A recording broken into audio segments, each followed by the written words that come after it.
आप सबको आज की बैठक इसलिए है कि 9 तारीख को शुक्रवार को शाम को 4:30 बजे महाराष्ट्र के मुख्यमंत्री आदरणीय देवेंद्र फडणवीस साहब ये मीरा भाईंदर में जनसभा के लिए आ रहे हैं और सभा के माध्यम से इस शहर का आने वाला डेवलपमेंट कैसा होगा, इस शहर के लिए क्या क्या करने वाले हैं, ये स्मार्ट सिटी कैसी होगी, इस दिशा में वो अपना संबोधन करेंगे। और मीरा भाईंदर के लिए बहुत सारे उनके विजन है वो जनता के सामने रखेंगे। तो आपके माध्यम से विनती करना चाहता हूं कि इस सभा का शुक्रवार को 9 तारीख को शाम को 4:30 बजे हिंदू हृदय बाला साहब ठाकरे मैदान के अंदर ये सभा का आयोजन हुआ है। तो आपके माध्यम से जनता तक पहुंचे और जनता उपस्थित रहे और खुद देवेंद्र फडणवीस साहब को सुने कि शहर में उनके डेवलपमेंट प्लान क्या है, इसलिए इस बैठक का आयोजन किया गया था। हमने वैसे तो बैठक इसीलिए आयोजन की थी, लेकिन बाद में पता चला कि प्रताप सरनाइक साहब ने फ्रस्ट्रेशन के अंदर आ गए और कुछ हार उनको दिख रही है, इसलिए कुछ ना कुछ रोज बड़बड़ करते रहते हैं एग्जाम पर। और मुझे जवाब भी देना उचित नहीं लगता है, लेकिन कभी कभी जवाब नहीं दे, लोगों को लगता है कि यही सत्य है एग्जाम पर। विषय कहाँ से शुरू होता है कि संकल्प सभा थी, हमने भारतीय जनता पार्टी ने शिवसेना के सभी जो गतिविधियां थी, गलत काम थे, वो हमने संकल्प सभा में कहे थे और उन्हें समझ में आया, इसलिए वो चाहते थे कि युति हो। हमारा कोई मीरा भाईंदर में युति का इंटरेस्ट नहीं था, क्योंकि उन्होंने हर बार पीठ पे खंजर भोंका है। ये मैं नहीं कहता, वो बार बार अपने भाषण में ठोक ठोक के कहते 19 में हमने मेहता को हराया, 19 में हमने हराया, वापस हराएंगे, ये सब वो कहते। ऐसे व्यक्ति के साथ कैसे युति हो सकती है गद्दारों के साथ, ये बड़ा प्रश्न चिन्ह है। इसलिए मैंने तो उनका कोई फोन भी नहीं उठाया। फिर मैंने फोन नहीं उठाया तो प्रदेश में उन्होंने फोन किया, कितने लाचार हो, क्या मेहता साहब को बोलिए।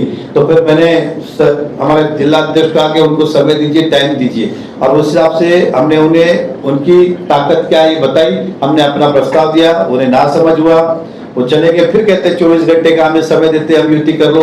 तो युति के लिए वो लाचार थे, भारतीय जनता पार्टी कभी लाचार नहीं थी। और युति के पहले भी भाजपा के मुद्दे एकदम क्लियर थे, उनके कोई मुद्दे नहीं थे। आज वहां पे जो आरोप लगा रहे, मैं 1 मिनट के लिए आपके जनता से पूछना चाहता हूं, क्या अगर मैं युति कर लेता तब ये आरोप लगाते क्या? नहीं, तब ये मेरा फोटो लगा के चुनाव लड़ते, तब ये मेरा फोटो लगा के चुनाव लड़ते। भारतीय जनता पार्टी का जनाधार इस शहर में बड़ा है, ऐसे लोगों के साथ में जाने की आवश्यकता नहीं, जिसके कतरी और करनी में फर्क है। आज उन्होंने किया क्या है कि मीरा भाईंदर के अंदर, मैंने जैसे कहा था कि कांग्रेस के साथ उन्होंने छुपी युति की है, ये मैंने तब भी कहा था, लेकिन मानने को तैयार नहीं था। अभी आप ये फोटो देखिए, राव कुरैशी, कैथलीन पुरेरा, प्रतिभा पाटिल, नितिन ठाकुर, ये सब साथ में मिलकर प्रचार कर रहे हैं। इनका प्रचार आप देखिए इस तरह से चल रहा है। इसके बाद इनका रैली भी देखिए, साथ में मिलकर रैली भी कर रहे हैं। अब हम जो कह रहे थे कि भाईजान आपने कांग्रेस के साथ छुपी युति की, छुपी करने की क्या जरूरत है? हमारे जैसे मर्द वाली कीजिए। हमने आरपीआई लिखा, पीआरपी लिखा, हमारे संकल्प सभा को इस पे भी, सॉरी इसके ऊपर भी, हमारे वचननामा पे भी, सब जगह हम कर रहे हैं और खुले हमसे कह रहे कि इनके साथ युति किया। आप छुपी कर रहे हो। तो अगर कांग्रेस के साथ है तो मुजफ्फर हुसैन का फोटो छापिए, आप राहुल गांधी का फोटो छापिए, करिए ना बिंदास। किसने रोका आपको छूट है, भाजपा थोड़ी क्या इसमें आपको रोकी कर रही है। तो लेकिन आप अपना हिंदुत्व छोड़ रहे हो, अपनी लाइन छोड़ रहे हो, लोगों के सामने ये पता नहीं चले, इसकी चुपके से युति कर रहे हो। लेकिन जनता समझदार है, आपको वोट देना मतलब कांग्रेस को वोट देना, ये जनता जान चुकी है, समझ चुकी है। और आपके इस तरह के आरोप, फ्रस्ट्रेशन दिखता है। चुनाव में बात भाजपा और शिवसेना की हो सकती है, कांग्रेस की हो सकती है, आप बार बार नरेंद्र मेहता, तक्षशिल मेहता, सभी को लेके आ रहे हैं, ये जो कि उचित नहीं है। आपके सारे आरोपों का हम खंडन करते हैं। अब रहा सवाल आपकी बात, अगर आपने कहा है तो अपने भी गिरेबान में जांच लेना चाहिए। आपने हमारे केसेस के बारे में बात की, नीला सोर्स के बारे में, वो केस एक कोर्ट में गया, पुलिस ने इंक्वायरी की, जांच की, केस गलत था, वो केस खत्म हो चुका, बात एंड होगी, आज नहीं 1-1.5 साल पहले खत्म हो चुका उदाहरण। लेकिन आप ये कैसे भूल सकते हैं, इसी तरह का आपके बेटे के ऊपर भी केस एक विदेशी महिला ने लगाया था, तो वो भी तो खत्म हुआ। उसको आप क्यों नहीं बोलते कि मेरे बेटे के ऊपर भी ये था? वो आप छुपा के रखते हैं, स्वतः ठेवाचा झाकून, दूसरा था बगैर वाकून, ये वो कहना है। तो इस बात का भी चिंता है। ईडी के अंदर क्या मैं घूम रहा था भाग भाग के? क्या ईडी का, इसलिए उनको ईडी ढूंढ रही थी क्या कि बहुत अच्छा काम करके आए और बहुत अच्छा कुछ दान पुण्य करके आए, इसलिए आरोप नहीं। आरोप प्रति आरोप हो सकते हैं कि ईडी के आरोप गलत हो, वो सही हो। आरोप प्रति आरोप क्या, किसी में हमें शिक्षा मिली क्या, हम दोषी ठहराए गए क्या? तो आरोप के ऊपर आप बात करते हो तो आपको तो हमसे बड़े बड़े गुने और आरोप है। रहा सवाल अभी जमीन हड़पने का इसका हमें जमीन हड़पने की आवश्यकता नहीं है। मीरा भाईंदर में व्यापार करता तो उसका फायदा भी मीरा भाईंदर को होता है। हम चाहेंगे कि हमारे देश से और हजारों व्यापारी इस मीरा भाईंदर में आए, व्यापार करें, शहर की तरक्की करें, शहर का व्यापार बढ़ाए, नौकरियां बढ़ाए, ये हमारी सोच है। आपने क्या किया, हमें बार बार कहते हो 7 बार, आपने मीरा भाईंदर महानगर पालिका के हद में सरकारी जमीन 80 गुंठा यानी कि 2 एकड़ जमीन जिसकी मार्केट वैल्यू 60 करोड़ से 80 करोड़ के बीच में है, सरकारी वैल्यू रेडी रेकनर से 25 से 30 करोड़ के बीच में, आपने केवल 3 करोड़ मिली। ये जनता का पैसा था, ये किसी व्यक्ति का नहीं था। आपने जनता के 60 करोड़ से 80 करोड़ की जमीन 3 करोड़ में मात्र ली। और मैं आपके माध्यम से कहता, अगर स्टैंप ड्यूटी में वहां गुना दाखिल हुआ है तो यहां भी होना चाहिए, क्योंकि जमीन केवल 3 करोड़ पे स्टैंप ड्यूटी भरी है। अगर किसी भी तरह से आप इतना समझते हो कि अगर आप फ्लैट खरीदो तो 1 लाख में भी आप फ्लैट खरीद लोगे तो उसकी मार्केट वैल्यू से स्टैंप ड्यूटी लगती है। कोई भी प्रॉपर्टी आप फ्री में भी ले लो तब भी स्टैंप ड्यूटी लगती है। मैं आपको गिफ्ट भी दे दूं तब भी आपको स्टैंप ड्यूटी मार्केट वैल्यू पे लगती है, खाली ब्लड रिलेशन पे नहीं लगती है। कोई भी चीज आपको सरकार फ्री में दे दे तब भी स्टैंप ड्यूटी भरनी पड़ती है, लेकिन इन्होंने 3 करोड़ पे खाली ड्यूटी भरी है, जबकि उसकी 3 करोड़ पे ड्यूटी भरी, 3 करोड़ में जमीन, ड्यूटी कितनी भरी होगी तो 20-21 लाख। हालांकि उनको 2.5 करोड़ के ऊपर ड्यूटी भरनी चाहिए थी और 80 करोड़ रुपया सरकार को चुकाना चाहिए था, वो नहीं किया और ये गलत किया। तो इसके बाद चेना में उनका रिसोर्ट चालू है, हमें बार बार मेट्रो के लिए कह रहे हैं, चेना में रिसोर्ट का काम चालू है, वहां रास्ता नहीं था जगह करने के लिए, उन्होंने डीपी में रास्ता डलवाया, रास्ता बनाने के बाद उस जगह नहीं मिल रही थी तो 27 करोड़ रुपए मीरा भाईंदर के इतिहास में पहली बार ऐसा हुआ ग्राम पंचायत से लेकर अभी तक कि किसी के व्यक्तिगत रास्ते के लिए महापालिका ने 27 करोड़ रुपए चुकाए। फिर बाद में रोड कौन बनाएगा, तो वो भी अपने रिसोर्ट के लिए पद का दुरुपयोग करके 25 करोड़ का सीमेंट रोड अपने लिए बनवाया खास। उसके बाद वहां पे एक चेना नदी है जो आप जानते हैं, उसके लिए वापस 70 करोड़ रुपए का और खर्च कराया। अब और मालूम पड़ा कि और एक रास्ता उनको दूसरी तरफ से भी रास्ता चाहिए, उसके लिए भी 27 करोड़ का ठहराव किया, कलेक्टर को भेजा कि और 27 करोड़ रोड के लिए दो, फिर बोले कि रोड बनाने के लिए दो। मतलब करीबन 150 करोड़ रुपए अपने रिसोर्ट के लिए आपने सरकारी पैसे का उपयोग किया। वो रास्ता अगर सार्वजनिक होता और किसी के लिए भी उपयोगी होता तो भी समझ में आता, ये केवल आपके रिसोर्ट को जाके खत्म होता है, उतना ही रास्ता था जो आपने किया। तो ऐसे लोगों से हमें सावधान रहना चाहिए जो अपने स्वार्थ के लिए गवर्नमेंट का और आपका पब्लिक का पैसा 150 करोड़ खर्च किया और साथ ही साथ उस जगह पे किसी भी प्रकार की परमिशन नहीं है। उन्होंने एक दिन कंप्लेंट की कि हमारी प्राइवेट जगह है, रात को कुछ लोग झाड़ काट के चले गए। अब आप सोचिए जिसकी खुद की जमीन पे रात को कोई झाड़ काट के जाता है उन्हें पुलिस कंप्लेंट करनी पड़ती है। ऐसे आदमी के हाथ में शहर दोगे जो अपनी जगह नहीं संभाल सकता है, वो शहर कहां से संभाल सकता है? इस बात का चिंतन मनन करना चाहिए। हालांकि काटे उन्होंने खुद देते, आंग पे आया तो काके कोई काट के चला गया, इसलिए गुना दाखिल नहीं हुआ। उसके बाद वहां पे जो रिसोर्ट बना रहे आज भी उसमें इको सेंसिटिव की परमिशन नहीं है, आज भी इको सेंसिटिव की परमिशन नहीं है। इसलिए आप जीते के घर में घुसे, इसलिए व्यक्ति तुमचा घर डाला छोड़ क्या, आप उनके घर में विदाउट परमिशन गए, इसलिए वो भी विदाउट परमिशन आपकी तरह है। साथ ही साथ उसमें एनवायरमेंट की भी परमिशन नहीं। कम से कम मंत्री ने तो इस बात का ख्याल रखना चाहिए कि कायदे का पालन हो, उन्होंने एक भी तरह का पालन नहीं किया, आरोप हम पे कर रहे हैं। उसके बाद सनटेक हॉस्पिटल जो आप देख रहे हैं, ये हॉस्पिटल 22 में हमने भूमि पूजन किया, हमने तब भी विरोध किया था। उन्होंने पूरी सरकारी जमीन एक प्राइवेट को दे दी हॉस्पिटल और बिल्डर को, बदले में हॉस्पिटल, आज तक हॉस्पिटल नहीं हुआ। ये बिल्डिंग परमिशन का भूमि पूजन किया और ये खुद ने वापस लेटर दिया कि परमिशन कैंसिल की जाए।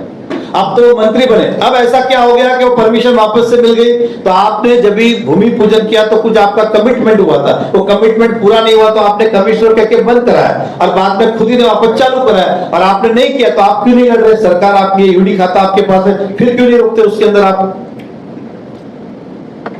दो बड़ा घोटाला यहाँ पे स्वर्गीय बाला साहब ठाकरे, हिंदू हृदय बाला साहब ठाकरे जी के नाम से हमने कला दालन बनाया। जब हम महापौर थे हमारे पास प्रस्ताव आया 5 करोड़ का था, बाद में उन्होंने कहा नहीं 5 करोड़ नहीं फिर 25 करोड़ चाहिए, जिसके कारण आपको पता है सब तोड़फोड़ भी की थी। फिर हमने बोला चलो जान दो, हिंदू हृदय बाला साहब ठाकरे से आस्था जुड़ी हुई, हमने 25 करोड़ का काम मंजूर करके दिया। लेकिन अब पता चला कि उसे 150 करोड़ कर दिया और उसमें इतने घोटाले, जैसे टीवी लगी है 3 गुना प्राइस, एसी लगा है 4 गुना प्राइस, ये सब मैं आके दिखाऊंगा आपको कि इस तरह से उसमें 150 करोड़ रुपए का, 25 करोड़ का काम 150 करोड़ रुपए लेके गए। ये पैसा मीरा भाईंदर की जनता का था जो उन्होंने दुरुपयोग किया। कलादालन होना चाहिए था, लेकिन आपने 25 करोड़ का काम 150 करोड़ में कैसे किया, ये प्रश्न चिन्ह है।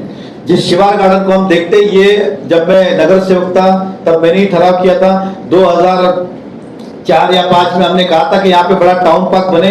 तब महापालिका के पास इतना पैसा नहीं तो कहा कि कोई व्यक्ति बनाए और बदले में 2 रुपया उसका चार्जेस ले वो।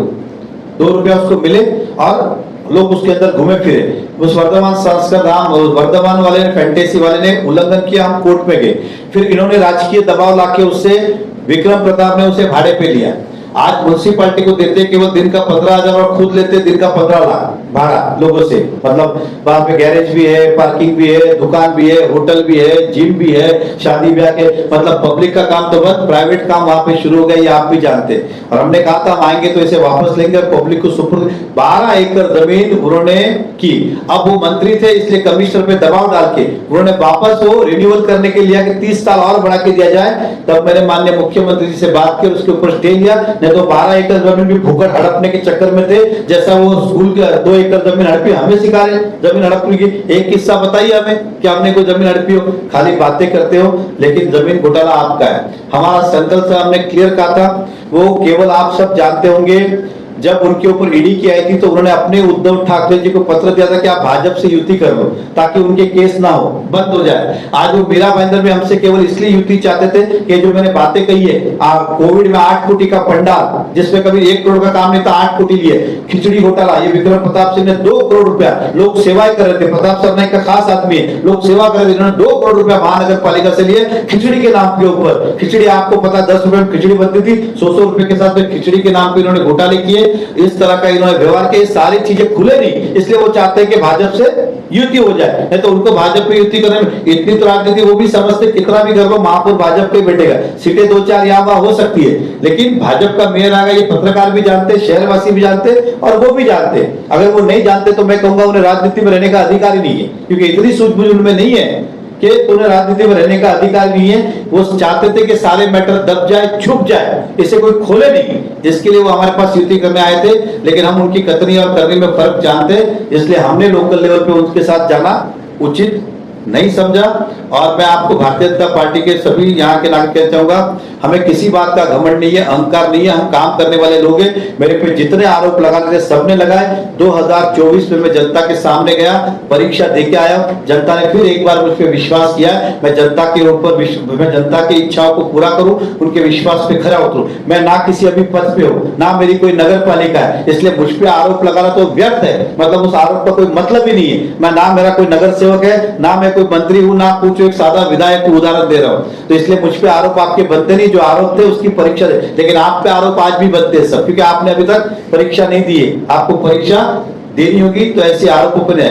तीसरी बात, हमें कभी अहंकार नहीं, हम भाजपा करके बात करते। वो हमेशा प्रताप सरनाईक 4 टर्म आमदार, प्रताप सरनाईक 4 बार का आमदार, भी प्रताप सरनाईक, भी प्रताप सरनाईक। मैं जनता को, इनको देखिए कितना अहंकार है। अभी भी वो ये नहीं कहते कि शिवसेना का एजेंडा, वो कहते हैं प्रताप सरनाईक का मिशन। शिवसेना क्या है फिर? शिवसेना इनका कौन है?